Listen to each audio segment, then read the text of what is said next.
Ooh, welcome to a happy Victory Monday edition of the Gangs All Here podcast, our New York Jets podcast from the New York Post. This episode of Gangs All Here is presented by Tri-State Cadillac Dealers. Go visit your Cadillac showroom today. Get yourself a Cadillac. Those highlights you heard courtesy of CBS. Of course, no guest today. It's Jake Brown here alongside my co-host, Brian Costello, coming from Pittsburgh. I am coming from Atlantic City here at the Ocean Casino Resort, watching the Mets as we talk about the Jets. Kaz, Jets fans' favorite words from you are Happy Victory Monday, and then you throw Jake at the end. So 4 words. So they did it again. I mean, they shocked us all. Fourth quarter comeback, Kaz. Zach Wilson, very pedestrian for most of this football game, and then he turned on his boogie shoes. 10 for 12, 128 yards. A touchdown, the Breece Hall game winner to put the Jets ahead for good. I mean, I don't know if you saw this coming when the score was 20-10 and, Zach was like 8 for 24 at one point. No, I thought it was over, Jake. In the stadium, I don't know if you've ever been to a Steelers game, but I'm sure you've seen it before. They play Renegade by Sticks. They sort of do that at a key moment early in the fourth quarter. So when they went up 20-10, they played it. And the place was just exploding. They were so happy to have Kenny Pickett at quarterback. And it felt like, okay, this is over. Like it was the storyline you wrote. You said they're going to put Pickett in and he's going to lead them to win. You wrote it. I came close to tweeting something like it's over. And I said, I think I tweeted something like it feels like it took a turn here. But then the Jets came back. So, yeah, I think there's 2 ways you look at this, Jake. The Jets didn't play all that well all game, right? It was an ugly game for most of the day. Like you said, Zach wasn't great for a large chunk of the game. He was good at the beginning, good at the end, but the middle was rough. They again made some terrible mistakes at the end of the first half that felt like it was going to be costly, but they won the game and they figured out a way to do it. And they scored 2 touchdowns in the fourth quarter. They came up with a huge turnover there, Michael Carter interception to get the ball back. So this is another game that we haven't seen the Jets win many games like this in recent years. So you got to be thrilled with it and take it. I think, if you're taking a long view of it and look, I'm sure Robert Saleh, when he looks at it, is not going to be happy with everything that happened in this game. But winning ugly is still winning. So I think you got to be happy if you're a Jets fan for sure. I mean, a win is a win is a win is a win. Yeah. And listen, Zach showed poise in the end. He showed a lot of poise. I mean, when it was 4th and 7, you're like, all right, thing's over. He converts on a 4th and 7. Yeah. I mean, he made plays and Corey Davis got open and Elijah Moore. That was the 4th down, 2 big 30, long pass to Wilson on 3rd down to Garrett Wilson. And then the final drive to throw to Conklin. I think it was 3rd and 6, 3rd and 7, something like that. And he hit Conklin for the first down. So, some huge plays there. Yeah, the 35-yard Wilson to Wilson connection. We finally saw it. And Elijah Moore early on looked good and it made a couple of big plays. And listen, it was terrible quarterbacks, Kaz, from the Steelers. But, we still got to give the Jets defense credit. We got to give the safeties credit. Jordan Whitehead, we were waiting for him to show up. He gets a pick. LaMarcus Joyner hasn't been good. He gets 2 picks. And you saw something from the secondary that you haven't really seen much of all year, and they're forcing turnovers. And again, a rookie quarterback, his first NFL pass. Welcome to the big leagues, kid. Interception on the first pass. That was really him. I thought Jake, the pass rush too from the Jets was good. Great. Yeah. Ended up with 3 sacks. I'm checking here at quarterback. They had 6 quarterback hits. I'm reading that right, but it felt like they did a good job. And I also give the defensive coaches credit. They were confusing Trubisky early on. They dropped Rankins into coverage on that first interception that he threw. I believe it was the first one, right? That Joyner had. And it was the tip ball, but he dropped Rankins back, and then they did it again on another play when he got sacked. So the Jermaine Johnson sack was kind of caused by them dropping the defensive lineman into coverage. So they did some different things on defense today, and I thought it was a nice marriage between the coverage and the pass rush. They both did a good job on both ends, and they just didn't make the stupid mental errors that they've made in terms of coverage. Carl Lawson had a bad penalty, but there was no real coverage mistakes that I saw. When the Steelers converted a big play, it was pretty much just a good play by the Steelers. Yeah, and listen, this was one of those games where I thought it was a toss-up. You said 27-3. I came a little closer with 20-17. I thought this was a winnable game, and Trubisky finally gets pulled. It took until this week. He's been terrible all season. I completely take back any take that I had in the past that I would want Mitchell Trubisky to be anywhere near a starter or backup. At this point, he looks like a third-string quarterback, and it's unfortunate because I kind of like him. I don't know what it is about him, but he just has not proved himself. And this was a game that could have been ugly for the Jets when you look at two plays, and it's at the end of the first half. The Jets are up 10-3. And a chance to make it 13-3, Kaz, and Zach Wilson makes one of those, rookie year Zach Wilson mistakes. Yeah. I mean, that one was on him. You can't make that throw. You're in field goal range. You're set up to make this 13-3 going to the half. He throws a pick. And then just one of those things where Robert Saleh's got to yell at someone. You have to yell at Carl Lawson. And you don't expect that from a guy like Carl Lawson. But to end the half on a Hail Mary to hit Trubisky and give them a field goal, 13-3 becomes 10-6, and you're going to the half thinking, no way they're going to hold on to this lead. I mean, when it got to 2010, you forgot that the Jets were up 10-0 at one point. But that play to end the first half, I mean, we talk about a lot of positives. There's been a few of those. What was the other one? They had the other bad penalty by the defense happen in this game. What was it? Was it another roughing the passer? There was the other penalty. I don't remember the bad one, but obviously they've had a series of them this season. Yeah. But anyways, reacting to that is just 10-3, 13-3. It becomes 10-6. Didn't you think the tide was turning in the Steelers' favor when that happened? I did. I mean, it felt like boneheaded play by the Jets just gave the Steelers life. And then when they came out in the third quarter, and Jets, I think, went 3-and-out, right? The first series of the third quarter. And then Pickett comes in, and it's like, okay, here it goes. Like, the Jets, Jake went. So after they scored the touchdown to go up 10-0, the next 1, 2, 3, 4, 5, 6 series went like this: punt, interception, punt, interception, punt. And it felt like it was over at that point. And, you referenced my pick. I'm sure I'm taking a lot of abuse on Twitter for it. I was wrong. I didn't think the Jets had the fourth quarter in them. I thought what I saw from Zach Wilson in the middle of the game was kind of what I expected. I thought he'd be rusty in this game. I thought it was going to be a tough one for him to come back in. And I thought the Steelers were better than this. The Steelers they're a bad team. They are bad. And without TJ Watt, that defense is really struggling. And so they only sacked Zach once. Now they got to him a few more times and he escaped. He showed his escapability, which was pretty amazing today. Probably the best thing you saw from Zach Wilson was just his ability to avoid the rush, especially for all you people who couldn't stand watching Joe Flacco the last few weeks. Well, yeah, I mean, it was 8 for 24, but like a lot of those incompletions were him just scrambling for his life and throwing it away. And I was like trying to do a tally of how many times Flacco would have been sacked in that position. Yeah. And he got hit a few of those. He threw away. He got hit, avoided the hit, tried to find anyone open, couldn't find anyone open. And that's, not just on them, that's on the Steelers' good secondary there. Yeah. And he found a way to get rid of it. And I think that was impressive. That's not something, Kaz, that'll show up on the stat sheet, but that's something that with Joe Flacco, a quarterback, I mean, this could have been a blowout potentially. Yeah. And Zach got hit 6 times according to the stats. I mean, that's what we talked about with Flacco is when the pass rush didn't hold up, he couldn't do anything. Zach really showed how he could, and he did a great job getting away from the pass rush today several times. And he said after the game, he didn't think about his knee once during the game. He didn't show any effects from the knee injury. So I think you have to be encouraged by that. And it was good to see Tyler Conklin hold on to the football. You noticed it when he was catching the ball. He switched hands and made an extra effort to hold on to it. Josh, let's play Tyler Conklin, what he had to say after the game about the confidence of this Jets team. Defense got that ball back for us. Just in that huddle, you could feel it. Everybody had the confidence that we're going to go down there and score.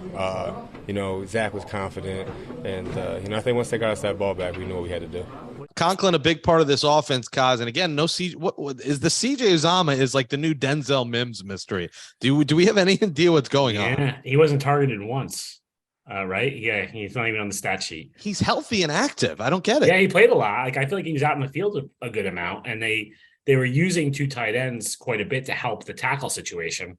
But yeah, he's in the witness protection program right now, Jake. I don't know what's going on there. It's bizarre, and thank God for Conklin. And listen, Zach Wilson spread the love. I mean, we want to talk about where is the love? It was all over the place. 5 for Davis, 3 for Moore, 3 Conklin, 2 Wilson, 2 Carter, 2 Hall, 1 Berrios, 1 to Zach Wilson. And let's talk about that play, because Mike LaFleur, finally, we got the Jake Brown special, the double reverse, a.k.a. the Philly special. I'm about 30 minutes from Philly right now, and I was hyped when I saw that. Berrios to Wilson, and then the gritty. Speaking of Philly, he did the gritty dance. Shout out to the Jets social media team they did a cool little video of him like doing the gritty around the globe. It was well done by Jets social media, who always does a good job, and they do a lot of good stuff with their video production. So shout out to them. But Kaz, we finally saw trickery. It wasn't throughout the whole game, but that really set the tone early on in this football game. Berrios to Wilson, and clearly had the Steelers defense fooled.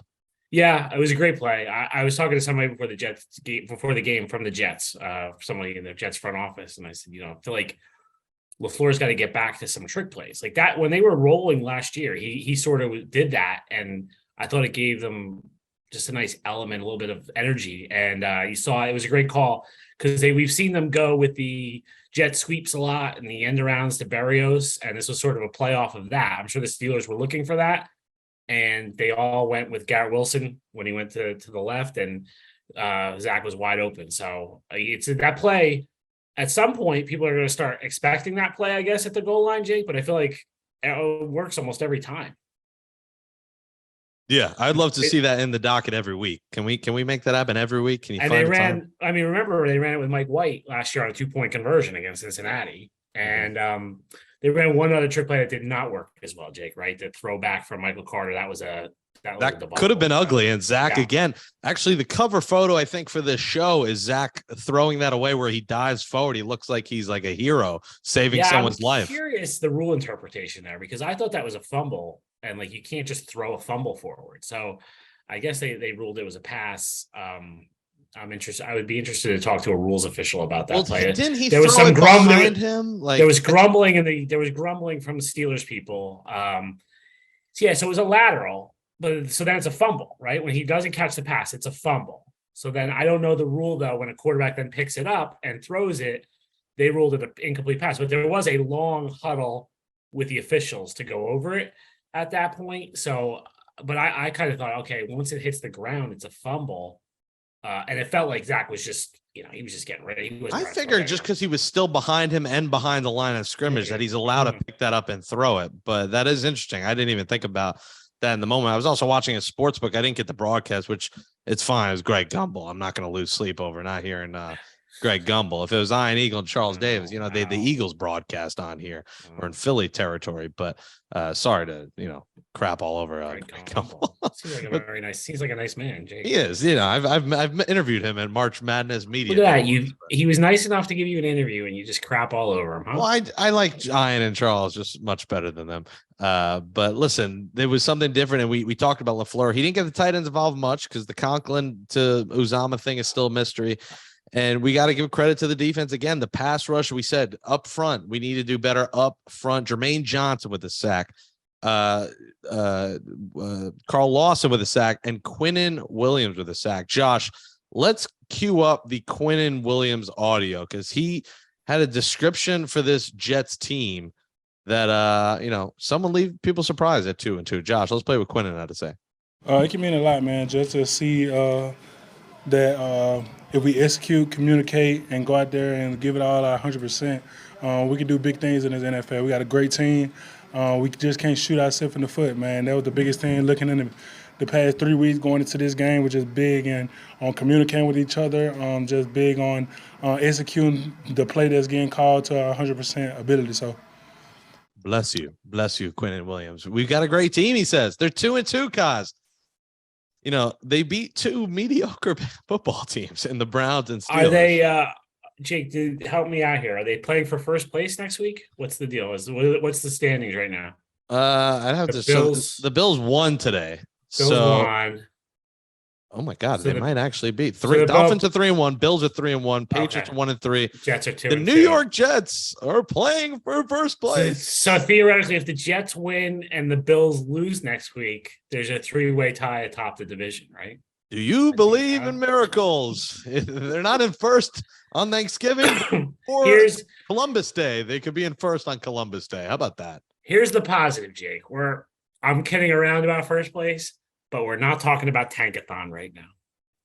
But this is another situation, Kaz, where you go into a home game where they lose this game. There's no energy in the building. Once again, you've stirred up the pot where they might fall flat in the face and lose to the Dolphins. They're probably going to lose to the Dolphins. Let's be real. It's probably going to be the first game of the season. Dolphins are a good team, right? This is first game of the season. I'm not picking them all year. Are the Dolphins the best team they've played, Jake?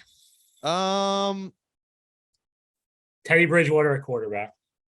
With Teddy, Teddy's return. I think the Dolphins might be the best team they played. The Ravens are the contender, right? The Ravens, but the Ravens defense has not looked as good as the Dolphins. I feel like the Bengals are probably the best team that they've played. All right, Bengals. It's a toss-up though. Yeah, but I didn't even factor in Teddy. Prayers to Tua. That when his fingers, they kept showing that video. I couldn't even look anymore.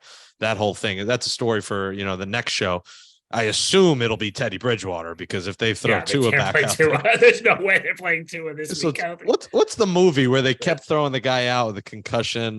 Forget the name of the freaking movie, the football movie. They kept throwing him out there even though he's concussed. You can't do that with Tua. So in fact, listen, Teddy's still good. The Dolphins are still better than the Jets, but that becomes interesting. And the Jets for another, yet another week, they're hanging on by a thread. They keep us interested. Going to a home game. Finally, one I think I'm going to watch at home. We'll see what the weather is, and hopefully the Mets are in a wild card position because I'm. So if the Mets are the Mets are the wild card, Jake, the series is Friday, Saturday, Sunday. Is that deal? So if they don't, all at City, right? I believe so. Sunday is going to be dicey. So if they do wild card, they got to win Friday, Saturday. So I don't have to worry about football and Sunday. But I still am confident we will win the division and sweep the Nationals and call it a day. Hopefully finish this up tonight. But the Mets are good. The Jets are interesting. 2-2, Kaz. This is so weird to me that they're 500 after 4 games. Both wins haven't been pretty. They only led 22 seconds and then finally lead for a full, quarter up 10-0 today. Yeah. This is the tide has turned, and there's been some frustrating parts about it, like the Lawson thing, the mistake, the Zach throw. There were frustrating elements to this game, a couple big penalties. But you found a way to win a football game, and these past years, Jets teams haven't been able to do that.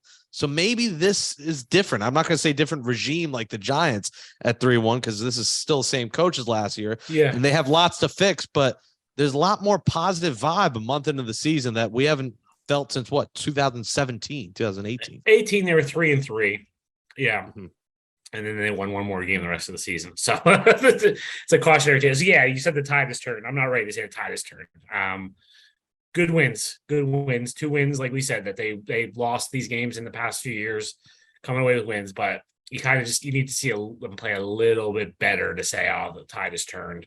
They've turned the corner here. Because when as good as that fourth quarter was for Zach, looking at the final numbers, Jake, 18 of 36. Yeah. So I'm not very good at math. That's why I'm a sports writer. But even I can come up with 50% there, right? 50% completion percentage, 252 yards, 1 touchdown, 2 interceptions. 1 interception, not really his fault. His quarterback rating was a 59. So not great. But the fourth quarter was obviously fantastic. Yeah, a couple of things I haven't addressed here. One, the Jets have a new starting running back. Breece Hall is this team's starting running back.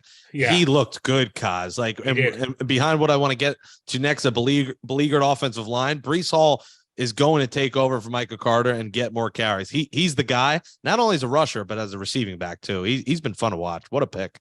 Yeah, he 17 rushes, 66 yards. He averaged 3.9 yards a carry. But I'd like to see the stats of how quickly he was hit and how many of those yards came after contact. Because it felt like he wasn't getting many open holes to run through. He was just putting his head down and getting 3 yards, 4 yards every time he got the ball, and including the game-winning touchdown when he scored from 2 out.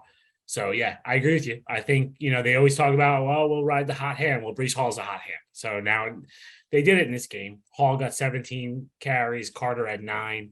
Carter had three targets. Hall had 6 targets. So Hall was the guy today, and I think he will be for the time being until they see something different. And that offensive line, I love Breece Hall. He's gonna have to run behind. Who knows what's with Max? Can you Mitchell? play tackle? Can you play tackle, Jake? No, I have no stamina where after like one series, I would need oxygen in the sidelines. Max Mitchell does he look like he's done for the year? What's going on there? I don't know about done for the year because look, Quincy Williams looked like he was done for the year, right? And they came out, he was just a high ankle sprain. But I saw they didn't say after the game. They say he's got to get more testing done. But in the locker room, he was on crutches. He had a very large brace on his leg, so he's out for a while. I think it's safe to say that. I don't know about the season. We'll find out, but he's definitely going to be out for a while. And, Dwayne Brown is eligible to come back from IR this week. He has been out in the field doing stuff on the side. He hasn't practiced, but he's been working with the trainers. So maybe they get Dwayne Brown back this week. And then I don't know what the hell do you do, because they moved Elijah Vera Tucker. That was a surprise, Jake. None of us saw that coming. But now do you put Dwayne Brown, if he's back, do you put him at left tackle, and then does Vera Tucker play right tackle, or do you go back to Vera Tucker at guard and Connor McDermott plays right tackle? I don't know what they do. But the tackle thing's unbelievable, Jake. They just keep getting hurt. I mean, this is now Mekhi Becton, Dwayne Brown, George Fant, and Max Mitchell all hurt. Yeah, what do you think about Connor McDermott's play today? Because I thought there were ugly moments, Kaz, but the guy got hurt during the game and then had to take over for Max Mitchell, potentially still being hurt. I don't think he was as terrible as we've made him out to seem. He had a decently good game today. Connor McDermott, he's played a lot, Jake, in the last few years. I mean, he's been here since 2019. So he started games. He's a guy you can live with for a week. Like, if you need to start him for a week and get through a game, you can get through a game. He had some penalties today. He had 2 penalties on him. I was not impressed with the Steelers pass rush very much, Jake. I thought they really missed TJ Watt, but you don't want to live with McDermott for 5 weeks, 6 weeks like that. He's not a long-term solution, in my opinion. Yeah, so let's just simulate now with these injuries, Kaz. What do you predict next? Assuming Dwayne Brown is back, what is the Jets' starting offensive line next week? I don't know, because like I said, I don't know what they do with Vera Tucker. Like, do you really move him to right tackle now? I don't know. I don't know. I mean, obviously, Dwayne Brown would be left tackle if he's playing. That's where he's played his whole career, and they moved Fant for him. So I think he'd be the left tackle. I think you'd probably go with McDermott at right tackle and, take your chances and put Vera Tucker back at right guard. But I don't know, Jake. That's going to be an interesting decision for the coaching staff. Yeah, that's going to be the one thing. And Zach running for his life. There were a couple times I was like, how is he okay? I mean, his ankle twisted back on one where he was running for his life. Yeah. And he was fine. That's going to be something to monitor here with this offensive line. Yeah. And I mean, the key is, like, they felt like Nate Herbig was the guy, he played guard with Vera Tucker out. They felt like, I think you could look at it, he was better than Connor McDermott, right? They felt better with him on the field than Connor McDermott on the field. So they moved things around. Do they still feel that way next week with McDermott only has to play right tackle instead of left tackle, so it's not Zach's blind side? Do they feel differently? It's going to be interesting to see what they come up with.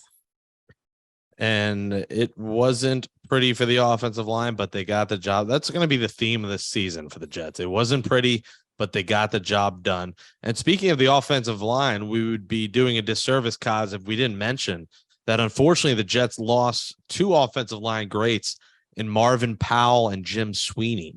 Anything about them? Do you remember them as players? I really don't, Jake. They were kind of before my time, a little bit, and I watched them in the 80s, but I don't really remember offensive line play. I can tell you about Ken O'Brien and Wesley Walker and those guys, but I've just heard a lot of stories since I've been on the beat about how great Marvin Powell was, and kind of both of them, I think, were a little bit underappreciated, and maybe they got people.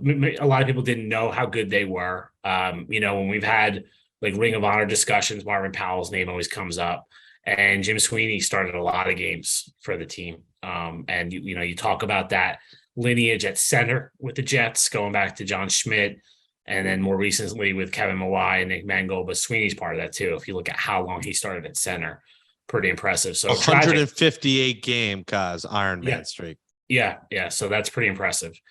And obviously, and kind of just incredible that that they were announced together, both of them. It was kind of like, what the heck is going on here? The tweet that both of them had died. So yeah, sad day for the Jets in that regard. And, thoughts and prayers are with Sweeney and Powell's families who, give their guys your roses. We talk about this guy should be in the Ring of Honor. You want to see teams start to give these guys the roses because you just never know today when you're going to lose someone. And, Marvin Powell was one of the best linemen I've ever seen, said Wesley Walker, who we've had on the show. A physical specimen. He was just good. I just loved him, end quote. So thoughts and prayers are with Marvin Powell's family and Jim Sweeney, who we lost. Because next week we get to talk about the 2-2 New York Jets. We'll preview that game on Thursday.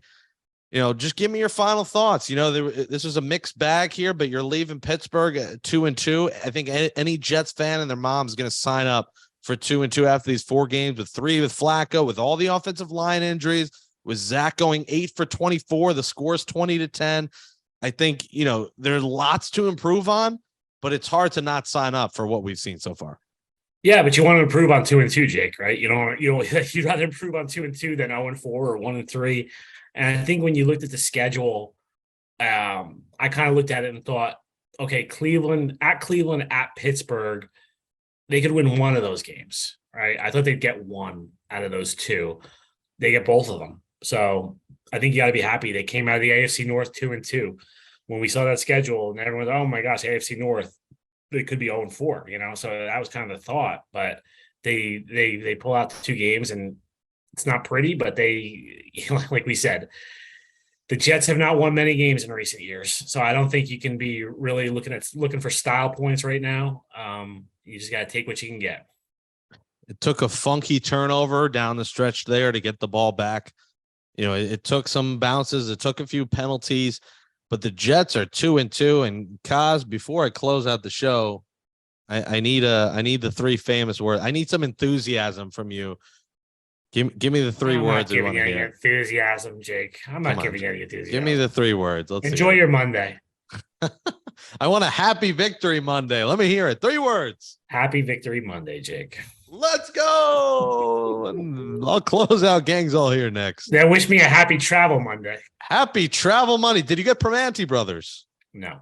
Ugh, what are you? I'm not a tourist, Jake, Someone else said that to me. They're like, it's overrated. I think Serby maybe. Maybe I would have gone there after the game if I wasn't getting text. Hey, we're gonna do this at 8 o'clock. You gonna be back at 8 o'clock? I got the Mets going on. Blame the Mets for having Sunday night baseball right now. Travis Darno just don't remind me. I don't want to talk about that. You hear about that on Amazing But True.